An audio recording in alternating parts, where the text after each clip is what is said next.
বিষয়টি আসলে বেশ কয়েকদিন থেকে চলছিল। 5ই আগস্টের পর তো আসলে এই বালু সিন্ডিকেট থেকে শুরু করে বিভিন্ন সিন্ডিকেটগুলো নিয়ে নানান সমালোচনা চলতেছিল। তো গত বেশ মাসখানেক থেকে মহেশখালী ইউনিয়ন বিএনপির সভাপতি তার প্রত্যক্ষ মদদে ওই আওয়ামী লীগ যে নেতা 6 নম্বর ওয়ার্ড মহেশখালী ইউনিয়ন আওয়ামী লীগ নেতা এবং উনি ওই ওয়ার্ডের ইউপি সদস্য, ওনার বাড়ি একদম নদীর কাছাকাছি। ওনার ওই জায়গা থেকে একদম প্রতিদিন রাত্রে বিশেষ করে সন্ধ্যার পর থেকে শুরু হয়ে সারা রাত বালু উত্তোলন হয় এবং ওই এলাকা দিয়ে বালু বিভিন্ন জায়গায় কেনা বেচা হয়। এখানে বিএনপির একটা মদত ছিল।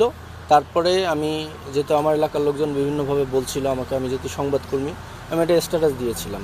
পরে ওই স্ট্যাটাসের প্রেক্ষিতে আমার সাথে তাদের বিভিন্ন কথা কাটাকাটি হয়েছে, আমাকে বিভিন্ন হুমকি ধুমকিও দিয়েছিল বিভিন্ন মানে বিএনপির ওই সভাপতি মহলের দু একজন। পরে বিষয়টি ওই অবস্থায় থেকে যায়।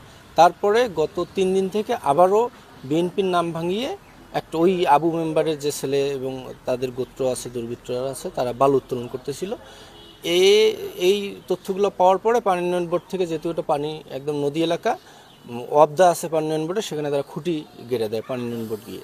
কিন্তু এই যে চক্রটা আছে, চক্রটা রাজনৈতিক ছত্রছায়ায়, সবার ছত্রছায়া তারা পাচ্ছিল না, নির্দিষ্ট হাতে গোনা 2-1 রাজনৈতিক নেতা তাদেরকে ছত্রছায়া দিচ্ছিল।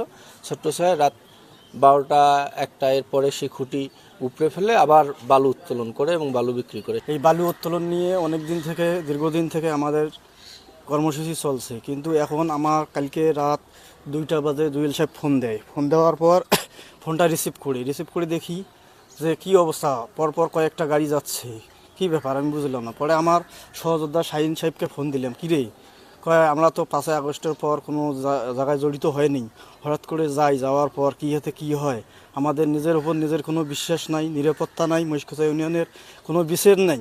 এইভাবে অন্যায় অত্যাচারভাবে বালুগুলো উত্তোলন করে মানুষের বাড়ি ঘর রাস্তাঘাট অনেক কিছু ক্ষয়ক্ষতি করতেছে। এর আমরা ন্যায় বিচার চাই, কিন্তু আমাদের সহযোদ্ধা যারা আছে এদের যে মানে আহত হয়েছে, এদের আমরা সুষ্ঠু বিচার চাই।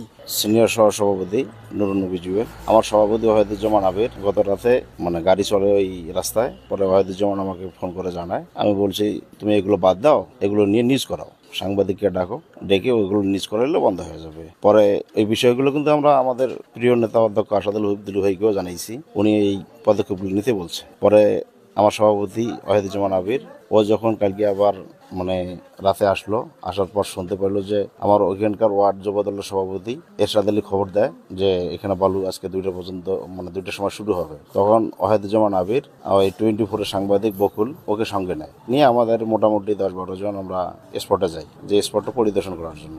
বালু যে দস্যুরা এরা যেন প্রতিহত হয়, এরা যেন বালু মহল চক্র বন্ধ করে, এলাকায় যেন কোনো ধরনের বালু চক্র না থাকে। আমি আইনগতভাবে এর সুষ্ঠু তদন্ত করে সুন্দরভাবে শাস্তি দাবি করতেছি। আমি মহেশখালী ইউনিয়ন বিএনপির সাংগঠনিক সম্পাদক। আপনারা অবগত আছেন যে আমাদের প্রিয় নেতা অধ্যক্ষ আসাদুল হাবিব দুলু মহোদয় এই বিগত কয়েকদিন আগেই যে জাগোবাহে তিস্তা বাছাই কর্মসূচির একটা বিশাল কর্মযজ্ঞ উনি অনুষ্ঠিত করলেন। উনি তিস্তা নদীকে নিয়ে তিস্তা মেগা প্রকল্প বাস্তবায়নের লক্ষ্যে একটি আন্দোলন করলেন। তারই আলোকে তিনি মহেশখালী ইউনিয়নে গোবর্ধন 2 নং স্পারবাদ এবং মহেশখালী ইউনিয়নের আরেকটি হচ্ছে চণ্ডীমারি 1 নং স্পারবাদ, এই দুইটি বাঁধ তেনার আমলে তিনি এই মহেশখালী ইউনিয়নের মানুষকে রক্ষা করার জন্য করেছিলেন। পাশাপাশি আমাদের যে নেতাদের 5টি মোটরসাইকেল এবং সাংবাদিকের যে চ্যানেল 24 সাংবাদিক বকুল ভাইয়ের যে ক্যামেরা, তার যে সমস্ত ডকুমেন্টারি অর্গানগুলি সে কেড়ে নেওয়া হয়েছে, তার উপর যে নির্যাতন করা হয়েছে, নিপীড়ন করা হয়েছে,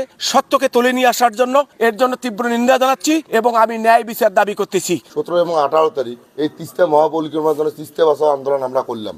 সেই জায়গায় এই আবু মেম্বার দীর্ঘদিন থেকে আওয়ামী লীগের দোসর, ও আওয়ামী লীগের আমলে সে ভোট ডাকাতি করে মেম্বার হয়েছে, তার মেম্বার হওয়ার কোনো যোগ্যতা নাই। সে আওয়ামী লীগের ছত্রছায় এতদিন বালা বিক্রি করছে এবং 5 তারিখের পর সে প্রতিনিয়ত জোর জবরদস্ত চুরি করি ওই এলাকার রাস্তাঘাট সবকিছু সে নষ্ট করে দিছে। এখন মেনলি কথা, কালকে এরা যখন গেছে এরা ভিডিও করছে, 24 সাংবাদিক ছোট ভাই মাহবুজ বকুল ছিল, এদের উপর অতর্কিত হামলা করছে। এই আমলার দৃষ্টান্তমূলক শাস্তি আমি চাচ্ছি।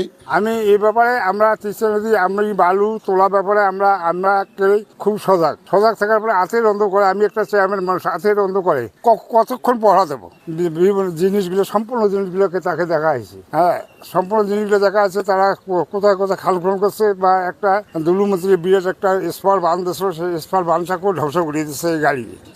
থানা রেস্টুরেন্ট লাগে বা ট্রেনের রেস্টুরেন্ট লাগে।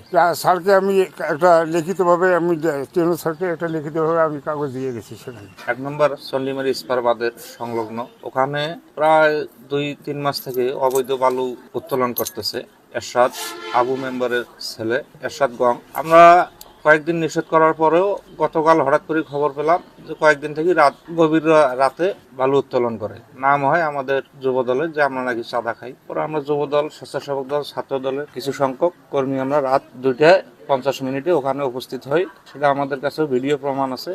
যে ধরার পরে সেখানে ড্রাইভার এরা সবাই পালিয়ে যায়। কিছুক্ষণ পর 20 মিনিট পর অতর্কিতভাবে আমরা শুনতে পাই যে ওখানে বাঁশ কাটার শব্দ টব্দ এইরকম আর কি। তখন আমরাও কিন্তু একটু স্টনিশ ভাবে দাঁড়িয়ে হইলাম। কিছুক্ষণ পর এরা প্রায় 30-40 জন এরকম সবার হাতে কাঁচা লাঠি, দেশীয় অস্ত্র এগুলো নিয়ে আসিয়ে আমরা আবার এটা করার জন্য আমরা কিন্তু চ্যানেল 24-এর সাংবাদিক বকুল ওকেও নিয়ে গেছি সাথে, যে তুমি তোমার নিউজটা রাখিও তথ্য প্রমাণ। প্লাস সেখানে মনে করেন হঠাৎ করে একবারে অতর্কিত হামলা, তাতে আমার মাথা, আমার সহযোদ্ধার মাথা 10টা সেলাই, 9টা সেলাই।